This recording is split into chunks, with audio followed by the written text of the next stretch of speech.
मागणी काय? मागणी असं आमचं आहे का माझा मिस्टर तिकडे ऑफ झालाय, ते इथे मला आणून पाहिजे.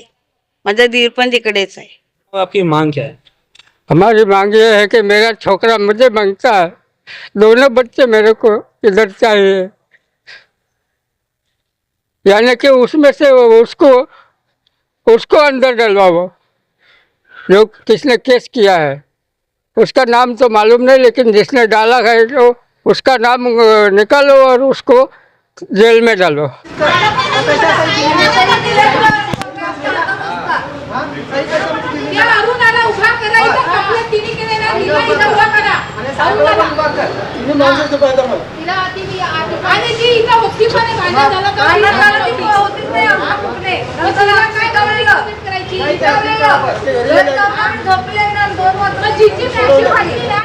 दोस्तों नमस्कार, इस समय मौजूद है वसई पुलिस स्टेशन के बाहर। यहाँ कुछ लोग जमा है। क्या कुछ विषय है हम जान के लेंगे। जो अभी तक विषय समझ में आया कुछ ऐसा है कि ये लोग निर्मल कातकरीपाड़ा क्षेत्र के रहने निवासी है और होली के दिन वहाँ दो गुटों में आपस में कुछ बाचाबाची हुआ, कुछ वहाँ झगड़ा हुआ।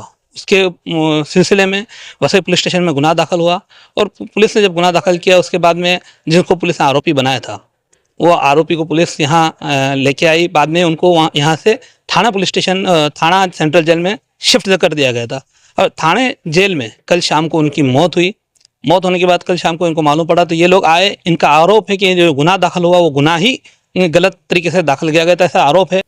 तो हमने यहाँ इन लोगों से बात की। जैसे इनका कहना है कि होली का दिन था, होली के दिन आपस में गाँव में ही रहने वाली इनकी जो यहाँ अभी फरियादी है, इनकी एक छोटी बेटी है, उसको बाजू की एक औरत ने उसको ताड़ी पिलाई, उसमें कुछ मिला के पिलाया, उसकी वजह से वो कुछ घंटे बेहोश रही। तो इस बात पर विवाद शुरू हुआ और विवाद शुरू हुआ तो जाके वहाँ आपस में जाहिर सी बात एक बच्ची की माँ वहाँ पूछने गई और उनका मारपीट हुआ। इनका ऐसा ये कहना है इनका साफ तौर पर कि उस पूरे मामले में उसके पति द्वारा कुछ किया गया नहीं था, लेकिन गलत तरीके से गलत एफआईआर उस पर लॉन्च करवाई गई किसी के दबाव में और बाद में उनको यहाँ से भेजा गया। यहाँ लाकर यहाँ से फिर थाने सेंट्रल जेल भेजा गया और थाने जेल भेजे जाने के बाद में उनकी वहाँ मौत हुई। वो भी प्रशासन की जिम्मेदारी थी। वहाँ पर कोई आरोपी अगर है तो प्रशासन को वहाँ देखना चाहिए था। अभी फिलहाल बॉडी थाने में ही है, ये पोस्टमार्टम की प्रक्रिया और सब होनी बाकी है। इस मामले पर हमने वसई पुलिस स्टेशन के सीनियर पीआई उनसे भी बात की तो उन्होंने ऑन द रिकॉर्ड कुछ बोलने को मना किया। वो बोले हमें ऑथोरिटी नहीं है, हम ऑन द रिकॉर्ड कुछ भी बोलेंगे, लेकिन कानूनी कार्यवाही जो है हम करेंगे। हमारे हिसाब से कानूनी तौर पर हम अपना इनका बात हमने सुना है और जो कुछ बनेगा वो हम करते हैं। उन्होंने इस तरह से कहा है। उन्होंने कहा जो गुनाह दाखिल हुआ वो गुनाह भी जिस तरह से हमारे पास एक शिकायत आई तो हमने उस शिकायत के आधार पर गुनाह दाखिल किया और अब जो जिस तरह से ये लोग शिकायत कर रहे तो जो भी प्रोसीजर है हम कानूनी तौर पे वो करेंगे। तो उन्होंने ऐसा जवाब दिया है, हालांकि उन्होंने कैमरे के सामने बोलने से मना किया। तो ये पूरी स्टोरी इस तरह से यहाँ एक कैलाश लांगे नाम का 32 साल का युवक गुजर गया। हमने उनके पिताजी जो कि बुजुर्ग है उनसे बात करें। उनका ये भी कहना था, उनका ये भी आरोप था कि एफआईआर में पहले उनका भी नाम लिखा गया था, लेकिन बाद में उनका नाम निकालकर उनके दूसरे बेटे जो कैलाश का छोटा भाई है उसका नाम डाला गया। तो कहीं ना कहीं संदेह यहाँ पर ये जताया जा रहा है और इसकी एक ही बात कही जाएगी, इसकी विस्तृत जांच होनी चाहिए ताकि जो कुछ है इसमें अगर कुछ गलत है तो वो सामने आए और इनको न्याय मिले। फिलहाल आज के लिए अभी के लिए इतना ही। नमस्कार, जय हिंद, जय महाराष्ट्र। मेरा नाम रमेश महादेव लाहंगे। आप यहाँ पुलिस स्टेशन में क्यों आए, क्या हुआ? ये मेरा बच्चा लोग दोनों जेल में लाया गया था, तो उसमें से एक थाना जेल में लेके गए ना, उधर उसका मौत हुआ है, लेकिन दूसरा छोकरा भी उधर है, उसके लेके आना है। यहाँ क्यों लाए थे उनको, क्या मामला था? थोड़ा सा झगड़ा हुआ था ऐसा ही कि होली के दिन ही हुआ था कि थोड़ा सा हाथापाई हुई और मेरे बहू ने उसके वो लड़की के ऊपर हाथ उठाया तो ऐसा उसका मैक्सी फट गया था। तो उन्होंने उल्टा केस डाल के दूसरे दिन 10 साढ़े 10 बजे मेरे बच्चे लोग को उठाया। मेरे ऊपर भी नाम डाला था, लेकिन मैं कुछ नहीं कहता, छोकरे लोग भी कुछ नहीं किए थे। तो मेरा नाम कट करके मेरा बच्चा कैलाश को लेके गए, 2 नंबर बच्चा उसको भी लेके गए और मेरे को घर पे रख दिए।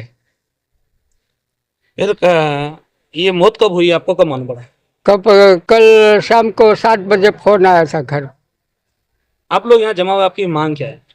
हमारी मांग ये है कि मेरा छोकरा मुझे मांगता है, दोनों बच्चे मेरे को इधर चाहिए, यानी कि उसमें से उसको उसको अंदर डलवाओ जो किसने केस किया है। उसका नाम तो मालूम नहीं, लेकिन जिसने डाला है तो उसका नाम निकालो और उसको जेल में डालो। क्यों केस, आपको क्या लगता है केस आपके ऊपर फर्जी हुआ? खोटा खोटा का आरोप है ये तो कुछ नहीं, खाली मैक्सी फटी हुई थी थोड़ी सी, बस उतना ही। दूसरे छोकरानों के हाथ में नहीं, कुछ नहीं लगा है। नाव काय तुझं? लक्ष्मी. काय घडलं त्या दिवशी, काय घटना घडली होती आणि तुम्ही होते तिथे? नाही, पोरगी गेलेली त्यांच्या घरी. तिला ताडीमध्ये नशा काय दिलेली मला माहिती नाही. आणि पोरगी मध्ये 2 तास बेहोश होती. तर आम्ही बोलायला गेली तिला, म्हटलं तुला काय दिलं? तर बोलते ताडी पाजली. पण त्याच्यामध्ये काय औषध दिलेलं मला माहिती नाही. पोरगीला फक्त विचारायला गेली आणि ती लागली शिवी घालायला मला. तर मी कानाखाली मारला आणि मॅक्सीला हात पकडून फाटली. आणि ते बोलायला लागले का, बोलते नवऱ्याने माझ्या अंगावरती हात टाकले. आणि जी बाई होती ना नाव देणारी, ते आमच्यामध्ये नव्हतीच भांडणं करायला. ती कधी आली माहिती पण नाही आम्हाला. आम्ही सगळं मिटलेलं, आम्ही आले घरी. त्यानंतर 1 वाजता जाऊन आमची नावाची केस केली. नंतर काय घडलं? नंतर बोलते का ना अरे कुठली चॅप्टर केस टाकले त्यांच्यावरती, का नवऱ्याने हात टाकलेत अंगावरती. नंतर पोलिसांनी उचलला इकडे आणला, काय घडलं तो? काय नाही, मी आम्हाला नेलं पोलीस चौकीला, तर ते बाईला आणलंच ना. आम्ही काय बोलले का, जे बाईने केस टाकले तिला उभा करा, आम्ही इथे आहेत ना, मग तिला पण आणा ना. नाही, त्यांचं झालंय बोलते. आणि आम्हाला काहीच दिलं नाही लिहून तिथे. आणि ते बाईला आणलं पण नाही. आम्ही लगे तिला पण उभा करा ना तिथे, काय झालंय काय नाही. आता तुमची मागणी काय? मागणी असं आमचं आहे का, माझा मिस्टर तिकडे ऑफ झालाय, ते इथे मला आणून पाहिजे. माझा दीर पण तिकडेच आहे. जसं नेलं तसं पाहिजे. आणि आम्हाला बोलायला पण नाही दिलं, 5 मिनिटं पण उभं नाही केलं. नाही पोरांना, आम्ही समोर उभे होते तरी पण पोलिस जबरदस्ती करून गाडी टाकून घेऊन गेले. कधीची गोष्ट आहे? शुक्रवारी, काय वार होता? शुक्रवार. त्या दिवशी संध्याकाळी 7ला घेऊन गेला. आम्ही अख्खा दिवस पोलीस स्टेशनला बसले. बोलते 4 वाजता सोडतोय, 7 वाजता सोडतोय, पण सोडलंच नाही. तभी भाई क्या एक विषय, ये भी निर्मल गांव का विषय आप आए साथ में, क्या? देखिए, होली के दिन 2 महिलाओं में बच्चों को लेके छोटा सा झगड़ा हुआ, लेकिन वो झगड़े को इस हिसाब से यहाँ पर कंप्लेन किया गया है कि जिनका वो झगड़े से कुछ संबंध नहीं था, ऐसे व्यक्ति के ऊपर यहाँ पर गुना दाखिल हुआ। बाद में उसको अरेस्ट किया जाता है, उसको कोर्ट के माध्यम से थाना जेल पहुंचाया जाता है, थाना जेल में उसकी मौत होती है।